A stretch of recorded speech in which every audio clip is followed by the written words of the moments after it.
Jarene wis malah keturutan sing digadang biyen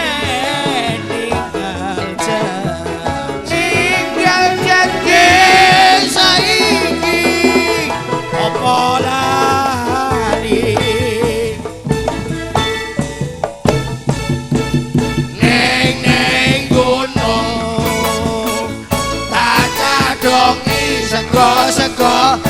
sego jagung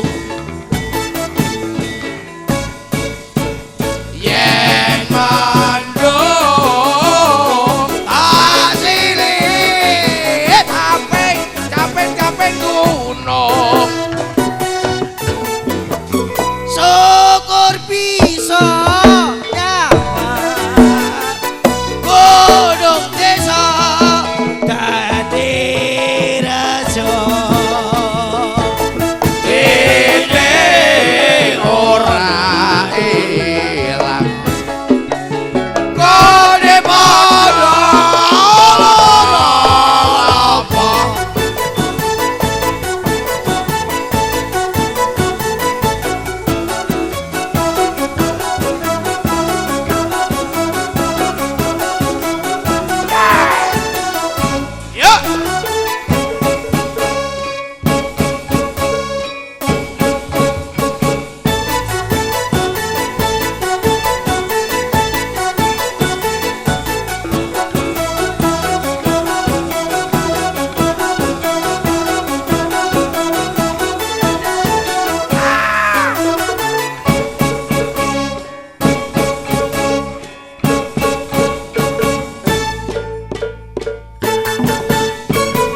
capek gunung wis terlaksana.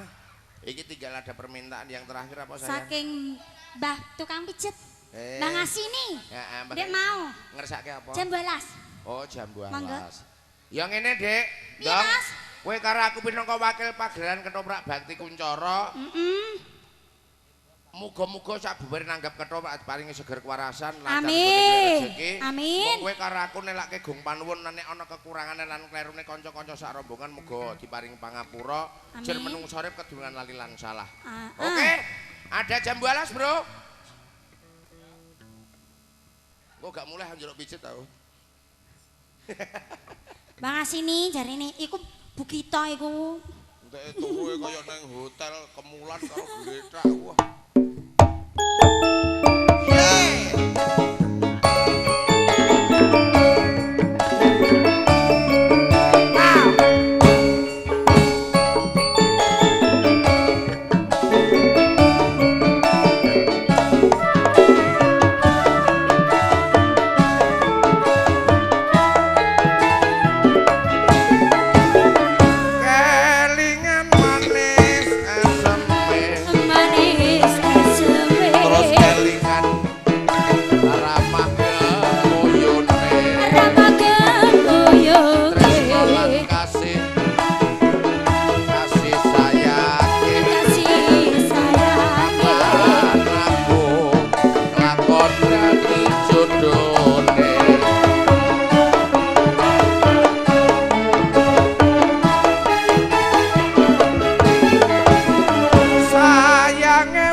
Rasane ngati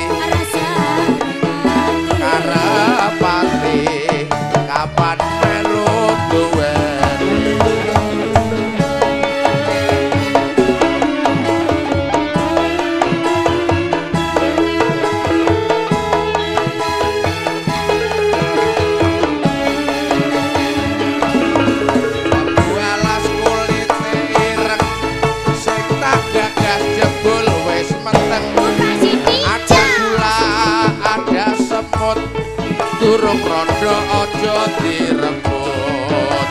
Ayo Dek.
Kowe karo aku jejere ngabdi kena dodolanan ning aja lali karo pakaryan. Oh iya Kang, ya. Yuk, kowe ning pungkuran, aku tak netepi kewajiban karo Lekmu Sondong, ya ben ora kok monggo Gus.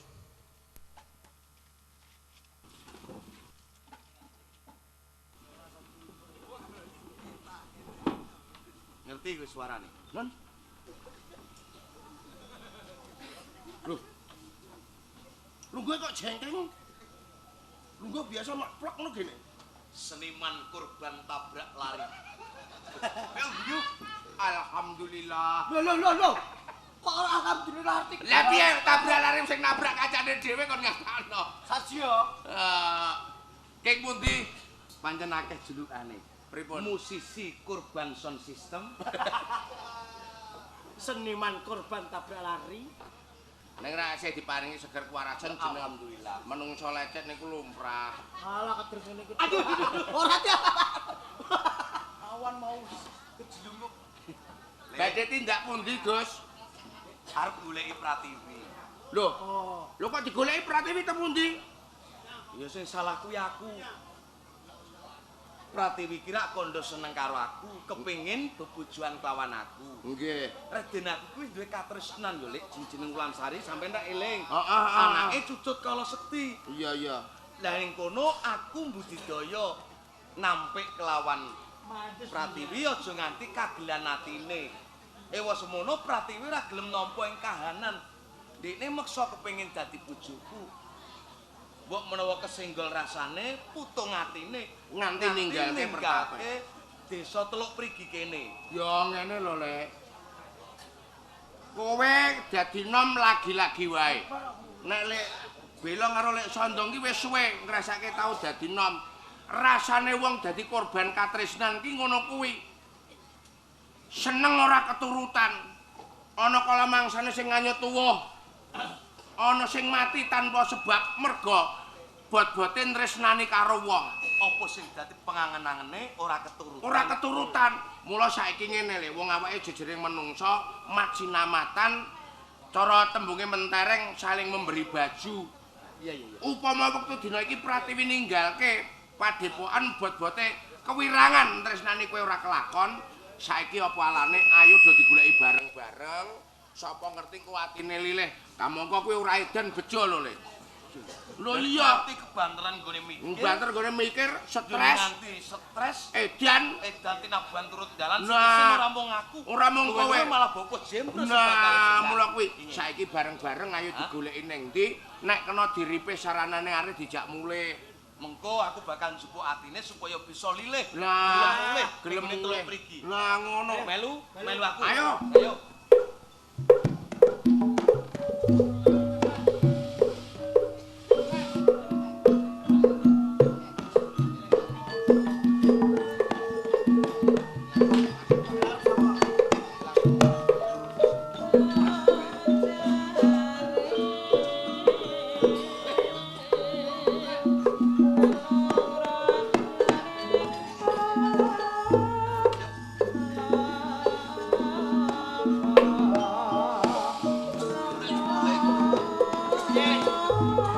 Basan tepung gelang golek. Kowe iki mau arep rekasano kok sing Rekasane piye? Janjimu piye? Iya, aku sanggup mbok jak goleki Pratiwi. Ning ra yo nganggo aturan to lele. Aturane kudu piye? Nek sepur ana stasiune, nek bis ana terminale, lho wong mlaku kok ora ana lerene. Ngene lho, Lek. Upama iki mengko ora ketemu, aku mulih ya ora wani mesti aku bakal disenengeni kelawan Bapak Jembros. Jalan rikala semono Bapak Jembros ki mitungkas lawan aku. Heeh. Bali lan orane Pratiwi kudu saka tanganku. Nek nganti ora bisa nemokno Pratiwi, Heeh. aku sing bakal remuk. Ya engko alon-alon karo golek wong tuwa, sapa ngerti iso nduduhke ning ndi to. Suarane sapa? Ono wong kono damdak liwat. Ini sesingetan wae diselik.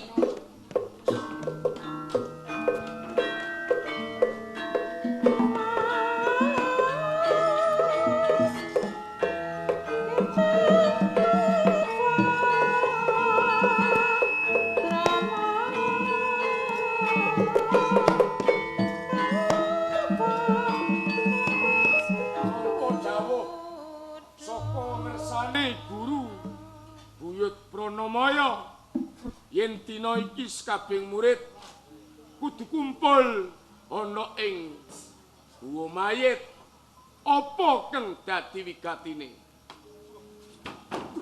sapa mbak kulit gedang ning dalan mang kurang ajar mangan isine dipangan kulite dibuak sak dalan-dalan kurang ajar sapa Bang watuk barang mumpung sesuk aku bakal temukane go mayit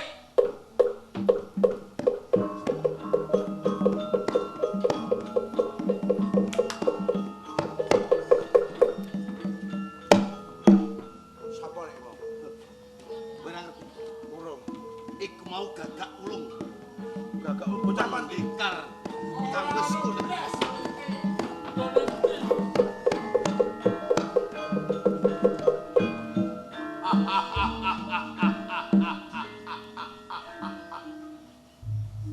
yen ngono aku ngerti sapa satenaning pawongan kang manggon ana ing papan kene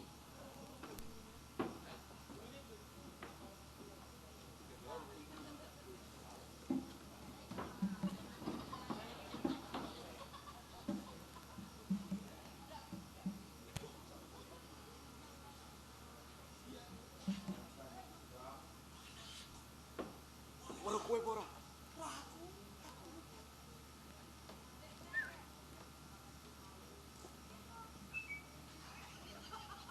Kok malah umpet-umpetan bocah cilik. Lah nek nganti konangan pendekar gagak ulung. Kaya sawaning pendekar kang senengane. Senengane muja kelawan kasenengane. Heeh. Pirang-pirang okeng prawan sing wis dadi kurbane. Ora mung trimo prawan, wong sing duwe bojo wae dadi kurbane si gagak ulung. Senengane mrawasa kelawan bocah-bocah wadon kuwi. Ngono ora dipateni lah apa? Biasane wong sing kaya ngene kuwi awet nyawane kowe ngerti pring? Iya. Pring ki nek sing lenceng kuwi mesti gampang dipilih wong yo ditebang. Heeh. Neng nek pring ki bengkong ki mesti ora ditebang. Nganti Mergo ora ambruk, kenek digunakne. Ngono. Lho sik. Ana meneh iki. Ana pendekar wedok. Ndelok.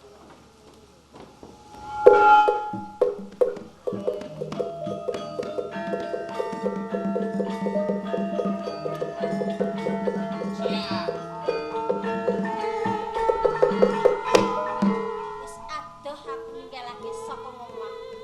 Mung putuhe aku kudu temeka ning gua mayit. Mumpung sing durung kan.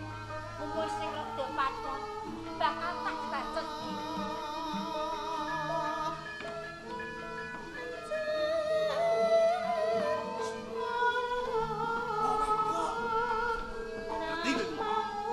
Cewek iki mau sapa?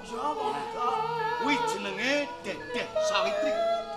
Kuwi uga kalebu pendekar senajan to bawaan wadon. Kuwi padha wae. Kaya dene kelakuane si gagak ulung. Pendak weruh Joko sing bagus, Joko sing ganteng disenengi. Lho untunge iki tak jandelik. Upama kowe ra ndelik, kowe mesti bakal senengi kelawan Dedeh Sawitri. Wah, aku disenengi tetep mapan ra iso. Wah, ndelok mapane wong galake ra. Wah, nek kono sing seneng ra masalah, dah. Lho sik. Kono meneh.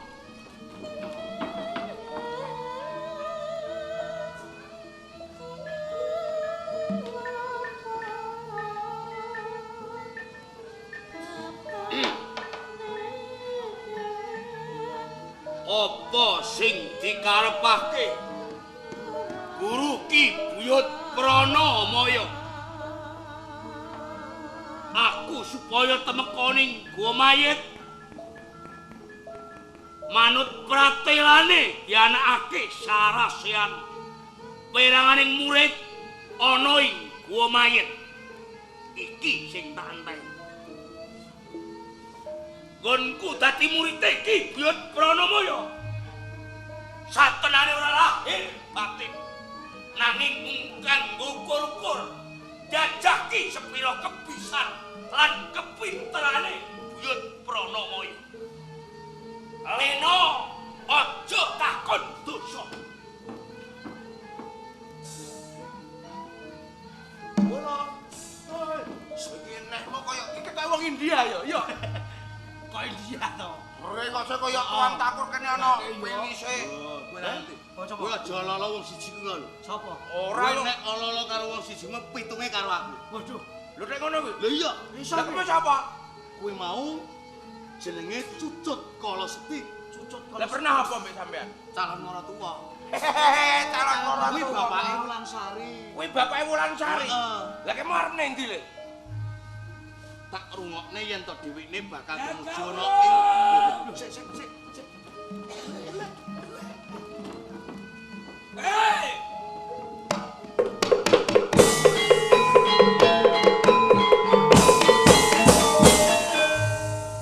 Ora lega ora lila. Yen aku urung iso mateni Gagak Wulung. Iki arep ngadepi tanggal 1 Sura. Adate peguron Gua Mayit Pranamaya nglumbukna murid-muride. Kabar sing tak krungu lamun Gagak Wulung meguru karo Pranamaya ora idep, ora ketang ngadep karo gurumu kowe Gagak Wulung. Lho, Ambune kok badheke ngene iki ana apa nang kene iki? Ambune kok kletong bloko. Pranamaya ayo, kowe aja ngayomi gagak ulung.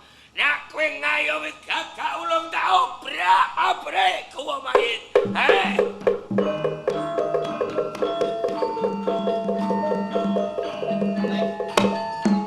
Iku mau semolo Dratwa. Wong Kok sebuili nganggo lulang macan. mripatmu wis ora prawasan to. Mripatmu katarak lho piye? Katarak piye? Lho iki mau rak Bapak Jembros. Lho iku mau. Lho biasane ra tak nganggo lulang macan kok. Mlaku pangling ra perkara kuwi. Pendak Bapak kuwi nggunakake lulang macan. Heeh. Kuwi mesti ana perkara sing gedhe. Ayo nek ngono ndak diwangi yo. Sik. Lho. Isi ana siji meneh ke. Iki apa sik nang kene wonge? Lenting.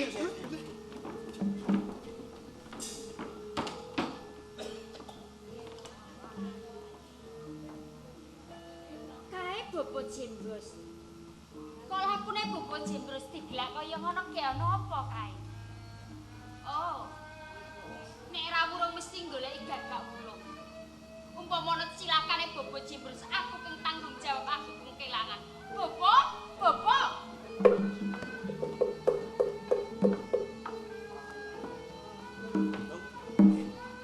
Belong iku malah.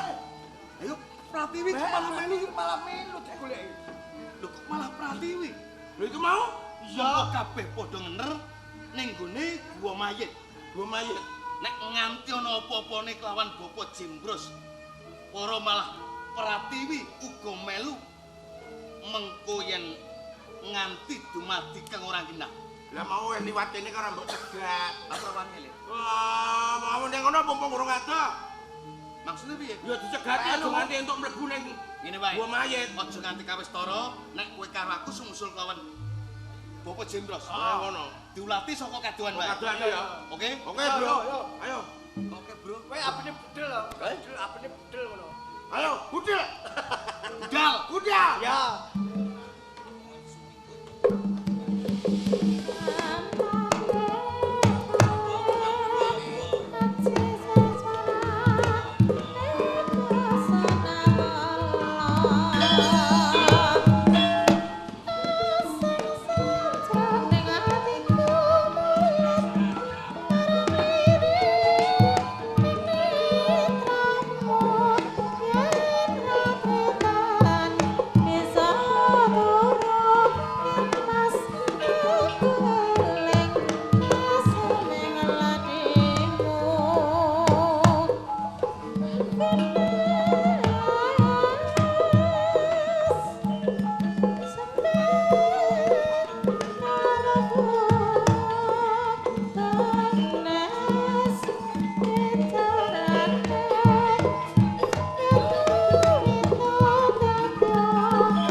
lan kowe cucut kala sekti.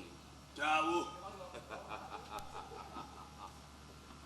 Gawe seneng lan bombonge wong tuwa. Wadene kowe-kowe kabeh isih ngestokake apa sing ndak welingke karo kowe. Ing wanci tanggal 1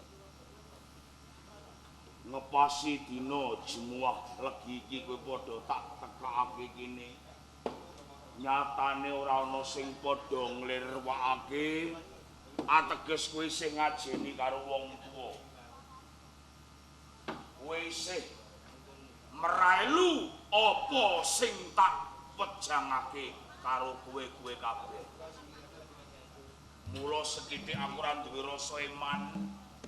Aku ora tido-tido awih ilmu kalawan kowe kabeh. Ya mung saka pitungkasku. Gandeng kowe padha nganut ilmu ing guwa mayit. Kowe padha nyetitikake wiritanku. Kowe kudu bisa nggunakake ngelmu sing apa tak perintahake. Nggih, aja sok tetulung kalawan liyan yen kowe ora ana pituwase utawa opahe. Oh, nggih. Aja pisan-pisan kowe seneng wong wedok nek ora sing duwe bojo. Merga kabeh ku mau nganggo adhedhasar nek kowe seneng wong wedok sing duwe bojo, upama ana nesu lan murinane sing lanang. Kowe iso nggunakake ilmu saka aku. Wiwit saka ilmu kanuragan kang linandhesan ilmu Jaya Kawijayan, tinatah mendat jinara menter. Aja mung lama ing bedama, gaman sing landhep, tombak sing lincip, kabodro katenung yen kowe murid saka Gunung Mayit ora bakal ana sing nandingi. Kula picados nek Aji Jaya Kawijayan ingkang panjenengan welekaken dhateng kula. Ya, Ning wonten setunggal ingkang boten tumama. lho. Kok isih ana sing ora tumama apa? Nggih. Apa Kakak Ulung, Aji Pengasihan. Aji Pengasihan. Nggih. Apa wis nate kok cake pengasihan ki pirang-pirang? Sampun. Ana Semar Mesem, Nggih. Semar Dodo, Nggih. Semar Mencep. Nggih. Sing kok cake apa? Semar Kuning. Lho. Semar Kuning. Nggih. Kok bisa? Mongko wis akeh welekaku Semar Kuning kuwi mestine aja meneh lama ing menungso wong wadon. Ibarat widodari kok cake Semar Kuning mesti bakal kapilut kasungsem karo kowe. Ning nyatane mboten. Malah kaporo tiyang wadon iku dak siya dhateng kula. Dianane. Kula cedhakipun dipun semplak. Kula dipun kecohi. Pami panjenengan ingkang dados kula. Pripun raose sampeyan? Wah. Apa wong wedok kuwi duwe aji Semar Soklat apa piye? Kok nganti kuninge kalah. Ya, aja semelang. Nggih. Murite guru ing guwa mayit aja digegampang. Yen Semar Kuning kalah, kowe tak weni aji neh. Aji napa niku? Iki pengasihan kang diarani asmara mblubut. Kaget kula. Iya. Aku duwe iki pengasihan asmara mblubut. Upama kowe dipaido wong wedok, upama kowe digethingi, upama kowe disemplak-semplak, upama kowe dijongkrok-jongkrokke, angger kowe ning nggon wae ora apa-apa. Niku enten pitukone napa mboten? Ana. Lajeng napa? Tong sepisan gedang selirang, gula 2 kilo, samsune 3 plat. Mesti nganti le, aja kuwatir. Cucut. Nek kula benten, Lho, bedane apa? jalaran kula umur pun nengai. Ya, Kula mboten kepengin seneng perawan ayu wong wedok ayu sing duwe bojo. beh. Sing kok senengi apa, Cucut? Ingkang kula senengi, Ya, kula dados tiyang kepengin sekti tanpa tinanding. Bebasan jagat pendekar kula ingkang waos. gampang. Aja kuwatir. Kowe dadi muridku, dadi menungso kang pinunjul. Ora ana tanding ing donya kelakon. Mula aku milih dina Jemuah Legi iki mergo arep tak wenehi wejangan sing luwih abot. Kowe duwe pamrih ben wong ing jagat ora ana sing wani karo kowe. Lah, Ben ing jagat ora ana sing ngalangi karo kowe. nggih. Gampang. Kok gampil lajeng ilmu menapa? Ilmu iki mung cukup kowe ngenengake cipta. Ning yen ana mungsuh 10 kang teka kelawan kowe arep ngancap jiwa ragamu, kowe meneng wae. Meneng. Mesti bakal selamat. Ora bakal tumomo apa wae. Waton kowe manut karo wejeng aku. Nek ana apa-apa meneng kok. Kowe ora dadi wong menangan. Lah kula niku rak mesti mboten duwe mungsuh nek meneng. Lah iya, nek ora duwe musuh lah dadi wong menangan. Dados kula niku ken tapa bisu. Bener ya kuwi ilmuku. Percaya. Wiridan panjenengan dokter kados Puyer 38. Lah kok kaya puyer rumangsamu promosi obat. Ya mung kuwi welengku kalahan kowe. Ning kuwi sawetara gojek. Nggih. Waton kowe gelem arep piye, Nduk? Kula Bapak. Iya. Lah nek kowe Kowe karep padha piye? mawon. Kowe njaluk ilmu apa? Pisan. Waton ilmu kanggo mujizat, kanuragan, mesti kene duwe apa, Nduk? Kula kepengin dadi mesin sekti. Sing kaping kalih, Iya. kula kepengin wong lanang sing isih enom Joko sebelum ngloni kalih kula. Mas sampe bumuju. Jalukmu kok sepele to, Nduk. Nggih, niku sing barang sing mari kepenake kok. Siji dadi wong sekti. Nggih, Kang angka loro bocah isih Joko gelem nyenengi kowe. gelem ngeloni kula Bapak. Gampang to, Nduk. Nah, terus kados pundi marginipun? Yen perkara bab kasekten wis oke ilmu sing tak waneke kowe brojo musti lembu sikilan, gerok-gerok asem, segara geni wis tumplak-blak. Oh, Siji, mergo kowe njaluk kepengin piye bocah Joko ben gelem karo kowe. Kuwi gampang. Yen ana bocah isih Joko, apa duwemu? Lan apa karepe bocah kuwi turutana? Njaluk kalung tukokke kalung, njaluk gelang tukokke gelang, njaluk montor tukokke montor, mesti kowe dikeloni. lho, lak malah kula ingkang rugi Bapak. Lah iya lah jenenge kuwi ilmu torok tinorok ya kuwi. Lho kok Malah guyu. kula sing tarok. Ora apa-apa ning watone rak kowe kelakon dikeloni karo bocah Oh, nom-noman ngaten sik. nggih, Bapak kula tindakke Perkara Bapak. bondo donya aja kuwatir, Nduk. Donya padha kena digoleki, nanging kesenengan yabot mergo ning pasar ora ana wong dodol. Nggih. Hei, Kakak Ulung. Cangkeme sapa iki? Hei, Kakak Ulung. Apa? Sapa iki? Yen kowe jih duwe kuping kanggo ngrungokno Kakak Ulung. Iki Cimbros nantang karo kowe. Hei, Kakak Ulung. Aku ngerti yen kowe ngadep gurumu Pranamaya ana ing jero ning gua mayit. Kakak Ulung, ayo yen kowe nyoto pendekar, kowe bocah sing kendel. Aku ana ing sanjabane gua. Iki lho Cimbros nantang kowe. Metu njaba kowe Kakak Ulung bajingan kowe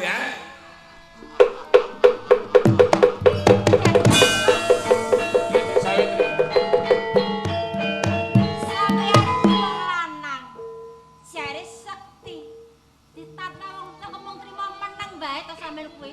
Upama aku tak beset ra iku. Budale, tandingi.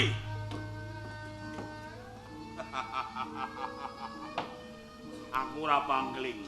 Nggih, Bapak. Iki suarane gerangan mungsuhku wiwit nom-noman nganti tumeka ongkang-ongkang kubur dheweke iso mungsuhan karo aku. Bapak, Kepiye Cimbros?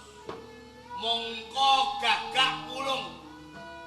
Pendo pupuk rempuyangipun dereng icah. Mangke manawi ngadepi Cimbros tanding kalian Cimbros. Menawi ngantos gagak ulung kalah menapa mboten badhe deder wirang paguron wonten ing Broman. Cucut. Kowe aja sok ngilani kelawan dadaning liyan. Aja ngias karo ngelmune Gagak Wulung. Wis kebak ngelmu sing tak wenehake yen to ana apa-apane iki dudu musuhe. Aja kowe sing nandi iki. Iki Pak Guroni Jenengan Bapak. Kula sagah nandingi. Keparep Bapak. Gede.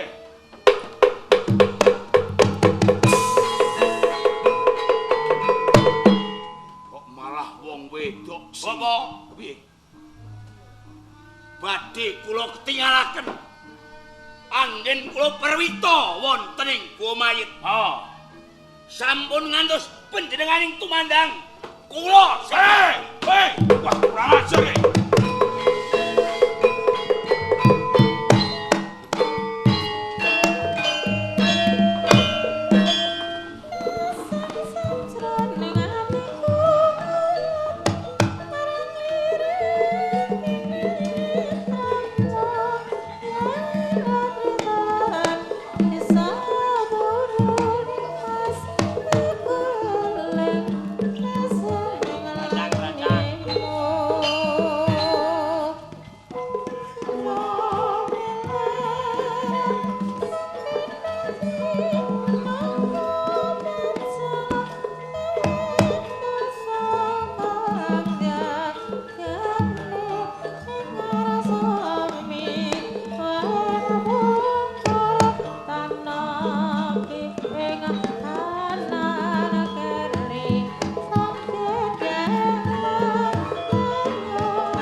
Gawe ureke jagat Guwa Mayit. Apa karepmu? Kowe bagus ning Kementhus. Kowe gagah ning Blangklah, kowe gagak ulung. Yen kowe apik meguru karo aku. Ning mergo kowe kurang ajar, arep nyenengi anakku teman kowe tak tundung minggah. Loro atimu kowe. Ya, anakku sing dadi korban kok ilangi perawane kerancingan. Dakoni. Pancen loro atiku. Sing bisa gawe larane atine liyan iki namung kowe dhewe. Semono go aku. Aku bisa gawe larane atimu. Kanthi lantaran anakmu Pratiwi tak prawani. Loro atiku. Ilange perawane anakku, tebusane nyawamu kabeh kerancingan kowe. Ya ampun. Ya Ayo, weh kowe nom. Katawa penakang tinggal. Cepat, Hai. Kenapa mateni ketonange? Langkah ana panggilku dhisik, Jibros. Kowe pendekar wedok sing gateleng kowe Dedeh. Sakarepmu nggen Ora beda karo gagak kula muda seneng. Kowe murite Pranawana arep ngeroyok Jimbros. Ayo aja siji loro keroyokan murid-murid ana ing Guwa Mayit. Cilik Jibros. Ya.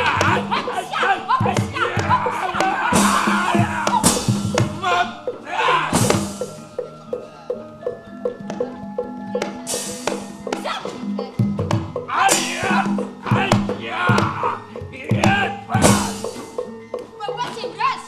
Bapak, penjenengan semikir, Bapak. Penjenengan minggir.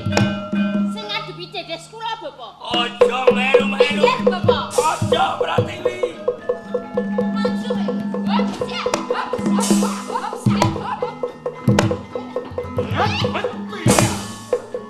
Lah kok. Hei.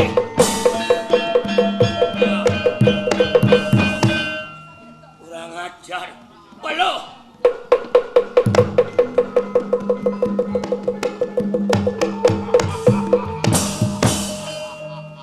mati kowe. Jamput iku kaget aku. Loh, sampean mau, Mbah? Ndiasem kaya ganyong iku apa? Oh, pasing-singan. Piye? Iki to muridé Jembros. Oh, muridé bae. Dapur nu karo pelonco. Ndasmu ra Mateni bareng-bareng, Mbak. Apa kok? Pendirangan? Ayo maju. Ayo. Maju. Enggak aku kene ayo. Kene. Wani, ijen padha ijen. Iya. Ayo. Ijen padha ijen. Ayo, Mas. Ayo maju toh. Ijen padha ijen, Mbak. Lah iya ayo maju. Lho, kowe tok rene lho kok. Gelut Ijen gelut. padha ijen. Lah ya ijen padha ijen. Lah ya kowe karo aku. Lah ya nek kowe ngoyak aku lho apa? Lah kok ora ndagake jotos kowe. Lho, ijen padha ijen maksudnya sampean ijen nang kono, aku ijen nang kene. Walah telo. Oh, lele. Kowe toe gedhe gombong iku apa? Lho, sampean lagi ngerti nek aku gombong. Nek trimo mungsuh kalih niki. Ono apane? Lho jajal lho, Mas. Lho, ijen padha ijen lho. Ijen Ayo, padha ijen padha ijen. Ayo kowe ijen nang kono, aku nang kene. Iya. Iya. Lah ayo. Lah ya. Iya. Kok ijen padha ijen kok? Lho iki edan kowe iki. Minggir. Kono gambir rosokan. Iki ora perkarane cah cilik-cilik. Lah bentorane kula apa, Di? Pratiwi digawa karo Gagak Wulung. Nurseta digawa karo Dedeh Sawitri. Tiga Melayu. Iya. Waduh koyo apa cah tiga Malah Melayu? rumangsa aku arep nututi get. Lah kula nututin nek kula wani mboten napa-napa. Ora usah kowe ngewangi aku. Aku wis kulino ngadepi kaya ngene. Golek ana ndaramu Nurira. Mati anak buahmu tak. Ya. Rono moyo. Piye? Kowe saya tuwa ora golek memani sing pati. Malah saya ngujo angkara kowe. Nglumpukake nom-noman. Kowe mbabar ilmu sasar. Kowe mbabar ilmu ireng. Dadi bocah sing cedhak karo kowe nalare padha bejak. Kaya dening Dedeh Sawitri. Kaya dening Gagak Wulung. Ibarat nyebar wisa kang ngracuni marang uriping manungsa. Merga saka kowe sing dandani Pranamaya. Kowe ora usah kokean cangkem. Kowe keringetmu wis nggondo mayit. Sedhel engkas kowe mutar. Ora usah kowe nyesurai aku. Pranamaya, Piye? wiwit kowe nom aku nom. Ya. Najan suaramu banter aku ora tau wedi karo kowe. Aku ora tau wedi karo kowe. Padha wae, Jembros. Rikala isih padha-padha golek ngelmu, aku wis ora nate rukun karo kowe.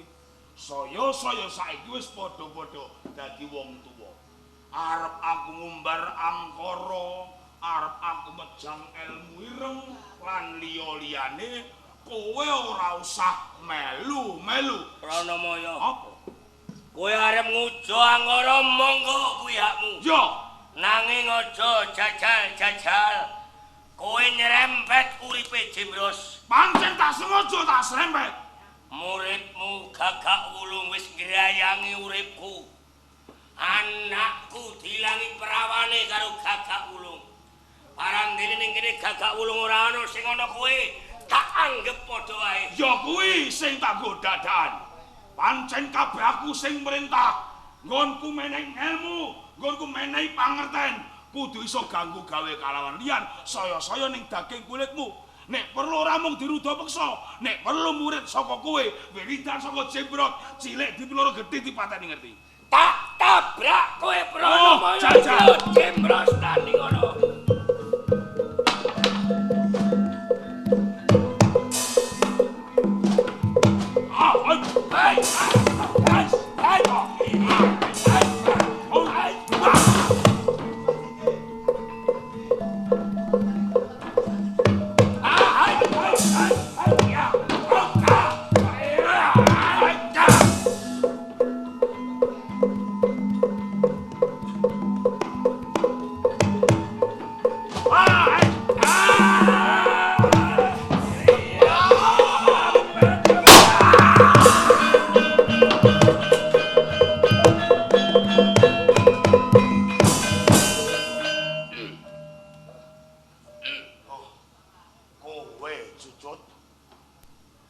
Upami kula mboten dingkik saking wingking.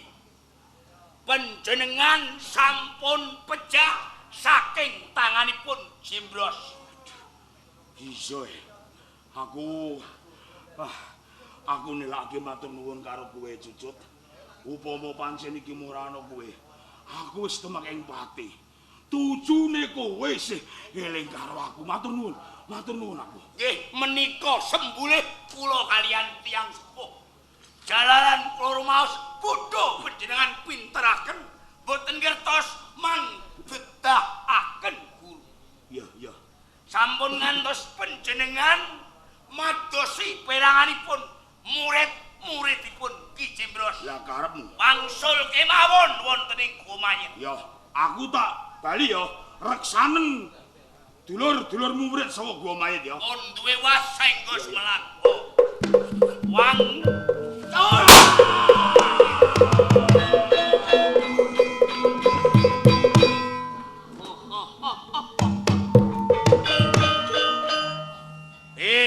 Buyut Pranamaya.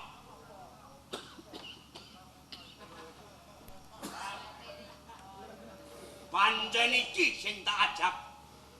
Yen kowe ora mati, lengko aku bisa adeg paguron mergo aku wis kebak ngelmu saka kowe.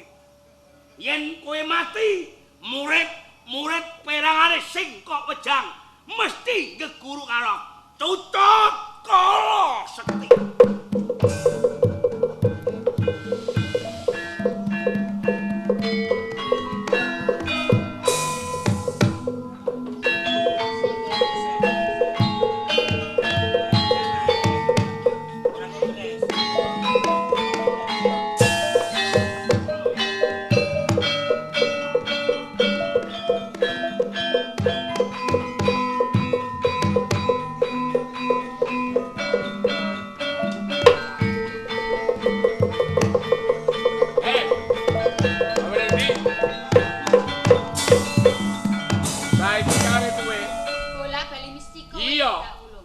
Nek kowe tetep ora gelem dadi bojoku, nganti tekan ngendi wae tetep kowe tak goleki. Nganti mati aku ora butuh dadi bojomu. Piye? Aku ora sudi dadi bojomu. Luwe-luwe biyen aku kelingan perawan ilang mergo saka kowe. Umpama to perawanku ora ilang, gak kira Kakang Nursi te bakal gelem karo aku. Pratiwi. Ta ibaratke sego wis kadung dadi bubur. Ora bisa dadi sego meneh. Nek prawanmu wis ilang, aku sing mrawani. Gelem ora gelem, kowe kudu dadi bojoku. Kakang gak ngono. Piye? Pancen nek tak rasake bener kandhamu kan. Lah iya. Umpama to aku ora gelem dadi bojomu, sapa sing gelemi aku? Ora ono. Mergo aku wis ora prawan meneh. Wong lanang sing cedhak aku mesti ra bakal gelem. Ora bakal gelem mergo kowe wis ora prawan, kowe wis dijamah karo wong lanang liya. Isin. Ing kene ya wis Kakang, kepiye maneh kabeh kuwi wis kebacut. Iya. Saiki aku sagu dadi bojomu, aku gelem Kakang. Gelem tenan. Heeh. Ngono wae kok angel. Wiwit sore nganti esuk kok lagi gelem. Kakang, Iya. ayo pisanane pancen ngono kuwi Kakang Gagak Ulung. Lah mengko suwe-suwe terus kari pasrah bongkokan gelem dadi bojomu Iya. Kakang. Saiki nek kowe gelem dadi bojoku, Heeh. jae aku beceti sithik jae. Oh iya, bareng kondo gelem kok terus sampean oke tak pijiti Kakang. Aku iki pengen buktekno sepiro gedening tresnamu karo aku. Oh. Nek kowe ora gelem ngikuti aku, nek ngono kowe ya ora seneng karo aku. Iya Kakang, kene Kakang Gagak Ulung. Tak pijiti. Bedil. Kowe iki aja medeni kaya ngono to Kakang. Tak pijiti Kakang, rampung ngrasake pijet, awak kesel, terus ngrasake selawase ra ngrasake.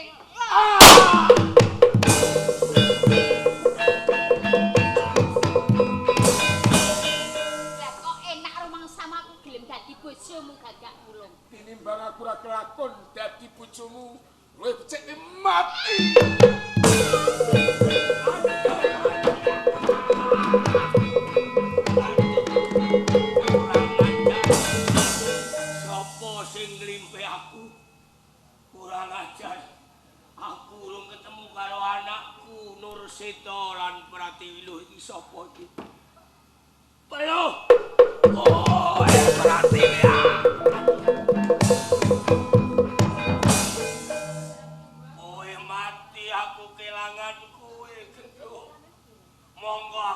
tatu kaya ngene. Nanging aku mau mati yen durung ketemu karo Nur Seta. Aku duwe perkara sing urung tak kandhake Nur Seta. Aku njaluk ngapura tak golekane Nur Seta.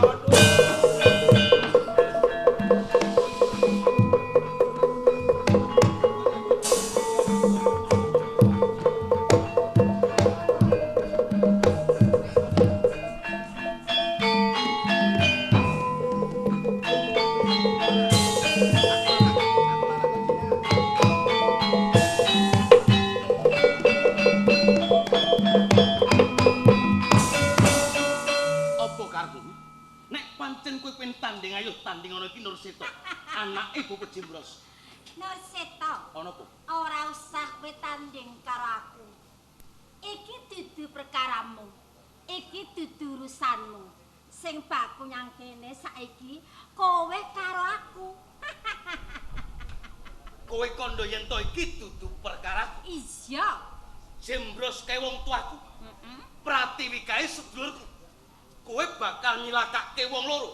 Nek ngono kowe mesti bakal uga nyilakake kelawan aku. Nur Seta. Ana apa? Yen karo kowe aku ora bakal tegel. Kowe ora bakal tak cilakani. Timbang kowe gelut karo aku. Aluwo kowe iki mau apik-apikan wae ora usah gelut. Gelut ning ana carane dhewe. Iki sampe kowe iki wis kondang pendekar wadon keng ora ana sing ngalahke. Oke, para pendekar-pendekar keng kalah musuh kelawanku. Ning yogene bareng kowe ngadepi kelawan Nur Seta tembungmu luruh.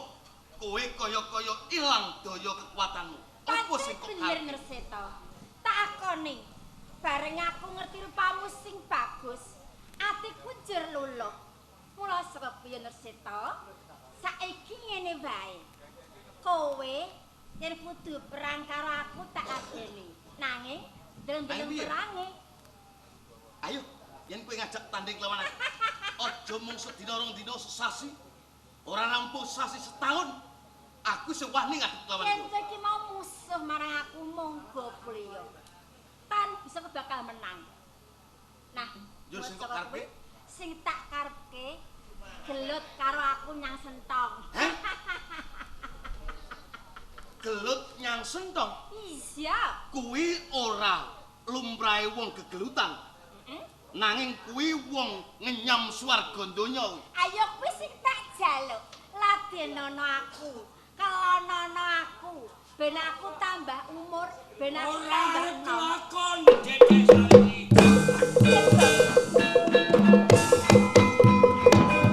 Nur Seta. Aja nganti kowe kepilut karo tembunge Dedeh Nur Seta. Iki urusanmu, Jembros. Dedeh, Apa? aku ora arep mambeng nggonmu muja marang seneng. Nang yen kowe kepengin diladeni karo Nur Seta, kowe salah. Kowe kleru. Kok bisa aku sing salah Nempuh pocapan yen kowe bakal diwelehake dening kahanan. Kowe bakal diwelehake dening lelakonmu dhewe. Dedeh, Jembros. nalika kowe isih perawan cilik, kowe wis dadi bocah nakal. Ngumbar asmara saben wong lanang kok cedhaki. Nalikane kowe sambung seneng karo Cucut Kala Sekti. Nganti kowe lela kelangan prawanmu. Sawise kowe meteng njur kowe ditinggal lunga karo Cucut Kala Sekti. Nalikane winanji babar anak-anakmu. Lair ana ing satengahing dedalan. Bayi lair njur kok tinggal ana ing satengahing dedalan merga kowe isin. Teman kowe ninggalake tanggung jawabe wong tuwa wadon. Kowe lunga karepmu ben kowe ora katon wis duwe anak. Delalah aku liwat. Aku ngerti yen ana bayi nangis dirupung semut ana ing pinggir dalan. Bayi kuwi lanang satemah tak kukup tak gawa mulih. Bayi lanang tak gedhekake. Gedening bayi ora ana liya kowe Nur Seto. Dadi kula niki anake Dede Sawitri, Bu. Kowe bocah sing dibuang. Kowe bocah sing disia-sia. Aku wis tanggung jawab. Merga nalika cilik kowe gedhe, kowe ora ngerti sapa wong tuamu wadon. Cara wong utang aku wis nyaur karo kowe. Wis tak buka lembaraning sejarahing uripmu Nur Seto. Wis gugur kewajibanku. Wis rampung kewajibanku mbuh. Kari kowe lemu nglakoni aku ora ngerti.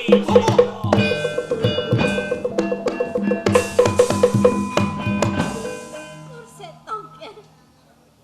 Jebul kowe anakku. Nur Seto. Ibu jaluk ngapura, Ger. Mergo saka tumintakku aku nganti nglarake atimu.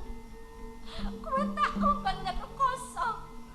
Aku ora bisa ngopeni kowe, aku jaluk ngapura, wenono ngapura aku, Nur Seto. Aku ibumu, Ger. Aku jaluk kanthi banget mohon aku ibu. Mohon aku ibu, biar Nur Kowe Seto. menungso kang bejat nalarmu.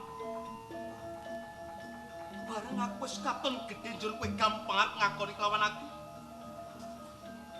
Aku supaya muwuh kelawan kowe ibu. Wiwit cilik aku durung nate entuk sih ing katresnane wong wadon. Apa meneh kok aku cecep banyu susune wong tuaku. Nur Seto. Mergo kowe wong wadon kang seneng ngumbal hartane kanesa. Nuruti kelawan brantaning atimu. Kasurung nafsu iblis, kowe kepengin ngujo kelawan kesenengan. Dene Sawitri, ora pantes kalamun to aku muwuh kowe. Mergo kowe bisa anak-anak nanging ora bisa ngenak-ngenak aku. Ngendi tanggung jawabmu yen to kowe duwe anak? Bocah kang tanpa dosa kok sia-sia. Rah ayune ana bapa jembros. Upama ora ana bapa jembros mbok menawa aku wis ora menangi kebiaring jagat. Bareng aku katon dewasa, aku wis gedhe. Njur kowe gampang arep ngakoni kelawan aku. Aku supaya muwuh kowe. Nur Seto. Aku tak undang ngono ora apa mergo pancen kabeh ki mau salahku. Ning sepisan maneh aku jaluk, Ger. Aku nono aku ibumu. Mohon aku ibu, Ger. Ya, Ora ketang wae. Kowe sing nglairake aku. Tanpa aku ora bakal ana kowe, Nur Seto. mergo mbiyen nggonmu nglairake aku totoaning nyawa. Mergo lantaran kowe, aku bisa nyawang kebiaring jagat. Ora ketang biyen lairku kok sia-sia. Dede Sawitri, ora ngono tembung. Aku gelem ngakoni kowe wong tuaku. Aku kok gelem muwuh kowe ibu. Nanging aku duwe penjaluk. Penjalukmu apa wae bakal tak lakoni, tak turuti apa penjalukmu, Ger, dole anak. Dening uripku kang tanpa guna jalan saka tumindake cucut kala sedhi. Tak akoni kowe wong tuaku. Aku saguh muwuh kowe. Yen to kowe bisa mateni kelawan cucut kala sedhi. Mung kowe, Ger, tak saguhi Nur Seto, tak saguhi.